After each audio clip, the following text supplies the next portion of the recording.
我跟你淪落至若即若離，或者是緣分過期，行李已拾好，但有顧忌。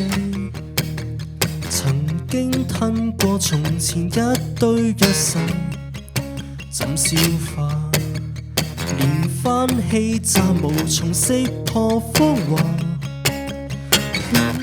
也許到一天真的走了才記掛，已給盡佔了的家，最後飲恨是我嗎？多少會沒有所謂，多少又不可代替，多少難撐也不見恐怖，這個病態繁殖憤怒感冒，如不足決定命數，何妨留下天荒鬥地老，也好也好也好也好。